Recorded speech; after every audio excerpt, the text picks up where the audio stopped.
Bonjour à tous et bienvenue au chapitre 5 de notre formation sur l'utilisation de Word 2016. Aujourd'hui, nous allons principalement parler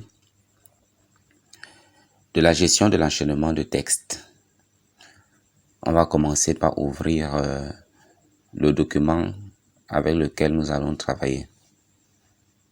Donc, je me rends au niveau de mon dossier de cours.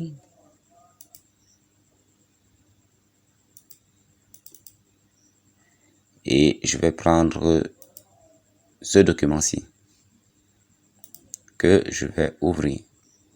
Après avoir ouvert mon document, nous allons parler du réglage de la mise en page. Bien, nous allons commencer par la définition des marges.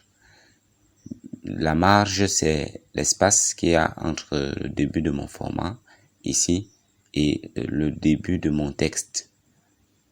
On trouve la marge à gauche, on trouve la marge à droite, on trouve la marge au-dessus et également en dessous de notre format. Cette marge peut être personnalisée. Donc nous allons voir comment est-ce qu'on personnalise notre marge. Alors pour le faire, on va dans l'onglet Dispositions. Et dans l'onglet Dispositions, on va dans le groupe Mise en page qui est juste ici. Et là, nous pouvons définir nos marges. Là, on voit qu'il y a une flèche là qui est disponible. En cliquant dessus, il y a plusieurs options qui apparaissent. Ce sont en fait des marges déjà prédéfinies et que nous pouvons choisir. Et lorsqu'on voit sur chaque marge là, on voit les différents réglages qui ont été faits. Si je prends par exemple la marge normale, je vois que à gauche nous avons 2,5 cm, à droite 2,5 cm, en haut 2,5 cm et en bas 2,5. La marge étroite à ces valeurs, moyenne, ainsi de suite.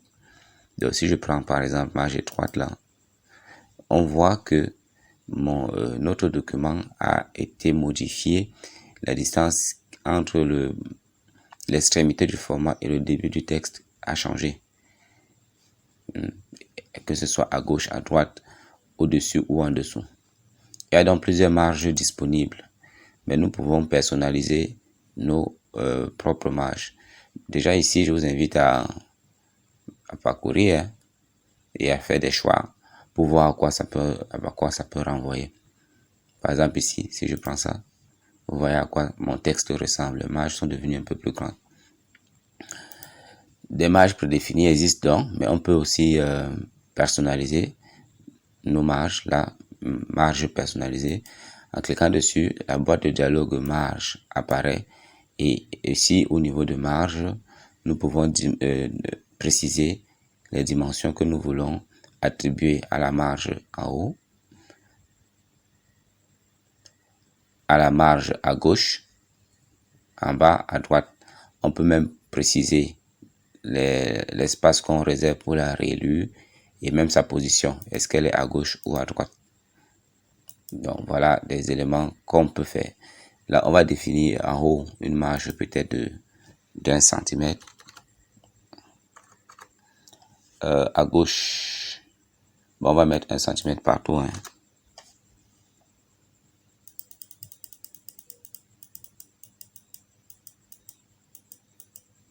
Et comme toujours ici, on a l'aperçu de ce que nous faisons. Là, on va mettre aussi 1 cm. C'est juste un exemple.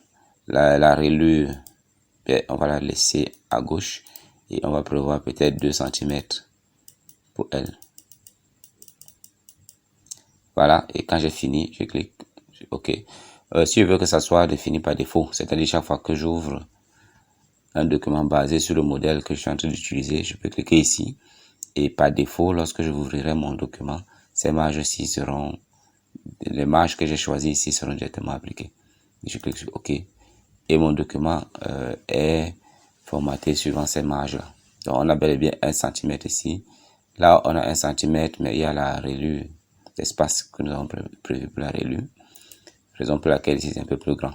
Bon, on peut l'enlever un peu plus pour que ça soit plus explicite, plus visible. Je mets 0.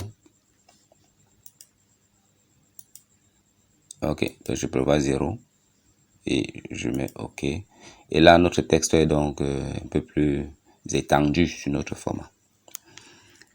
Bien, voilà comment on peut faire le réglage de la mise, le réglage, la définition des marges. Deuxième élément qui entre dans la mise en page, c'est l'orientation des pages. Je vais modifier l'affichage, je vais mettre une page. Bien, voilà un affichage d'une page. Bien, il y a 2 orientations de pages possibles. Nous avons l'orientation en portrait que nous avons là, c'est-à-dire la largeur du texte, du document, du format est là et la longueur est ici. Donc, cette disposition aussi est appelée disposition portrait. Et on a aussi une disposition paysage où c'est plutôt renversé, où la longueur qui était ici est plutôt là et la largeur qui était horizontale est plutôt verticale. Bien, pour pouvoir modifier tout ceci, on peut toujours aller dans notre onglet disposition, dans le groupe mise en page et orientation. Et nous avons le choix ici, portrait ou paysage. Nous allons prendre paysage. À présent, notre texte est en paysage. Vous voyez que ici, horizontalement, c'est devenu plus long et verticalement plus petit. C'est comme si on avait renversé le format en fait. Et ceci s'applique sur tout notre document.